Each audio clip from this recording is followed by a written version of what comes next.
Sa magandang linggo na umaga po sa inyo lahat, Luzon, Visayas, Mindanao, sa akin lahat mga ka-idol, sa mga followers ko, silent viewers at mga patuloy na nanonood sa aking video. Isang magandang umaga po sa inyo lahat. Happy Sunday and ingat po tayo palagi. Meron tayong i-revive na cellphone. Tingnan natin kung magagawa pa natin. So bali ang naging problema kahit doon, ito yung battery nya. So bloated to. Ngayon ginawa ko, binutasan ko na lang para sumingaw yung gas nya, yung hangin sa loob. Bibilan, papalitan natin ng bagong battery. So papakita ko sa inyo ang unit mga kahit doon para makita nyo. So bali ito mga kahit doon, akin na siya binaklas. Ayan. Op. Huwag kang pahat ng mga kaidila. Ayan, ako itong plastic at. Ayan. So, binaklas ko to kanina. Hindi ko na pakita sa inyo. So, ito yung mga tornilyo niya. Ayan. Maliliit na tornilyo.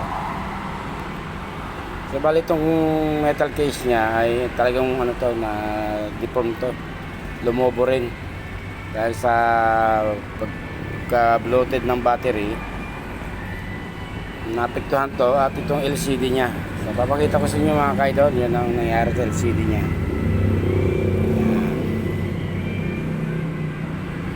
Ang kwento na may-ari mga kaidol ay tagal niya hindi ito ginamit yung cellphone nya, nakatago na sa locker. Ngayon ang naisipan niyang gamitin ay yun na nga, nakita niya pumuntok na yung LCD. Talagang naano to, nahila to ng battery kasi yung battery niya ay lumobo. So na parang na-deform. So hindi natin alam kung okay pa to. So yung plastic cover niya lang, yung protector niya yung crack.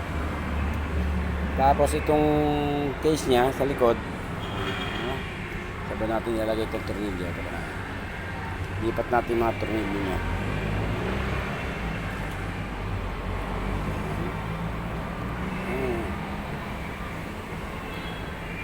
So, lipat natin mga tornilyo mga kaidol para ma-safe siya.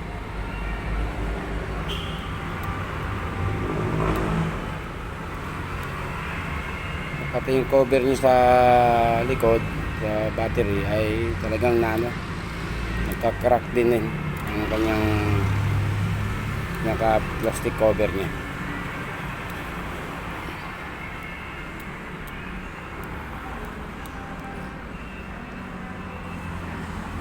Napapakita ko din sa inyo mga kaidol, yan ang nangyari sa likod niya. Ayan. Harap at likod, talagang ano siya, na broken yung plastic niya. May plastic protector kasi ito. Yan, parang ano rin, tint, yung matawag dito sa cover ng cellphone ng plastic ay pumutok din. Pero yung plastic case nya so far okay naman kasi flexible naman tong plastic nya. So ayan, maliban dito makikita nyo hanggang natipag siya. Ayan, nagkaroon ng parang ano.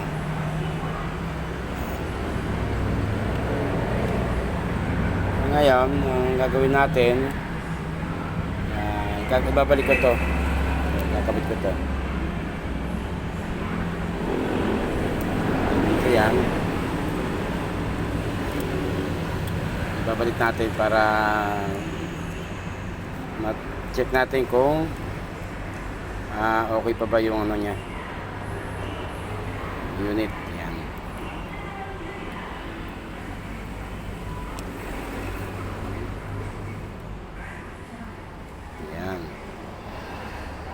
So ganyan yan, tsura niyan mga kaidol. So babalik natin yung plates niya sa LCD. Tapos lagyan natin ng supply dito. Tapos susukatin natin dito sa battery out niya. Kapag may supply na 3.7 volts, so ibig sabihin buo yung charging system niya. So doon na tayo sa LCD magre-relay, mag-check kung okay pa ba yung LCD o kailangan na natin palitan.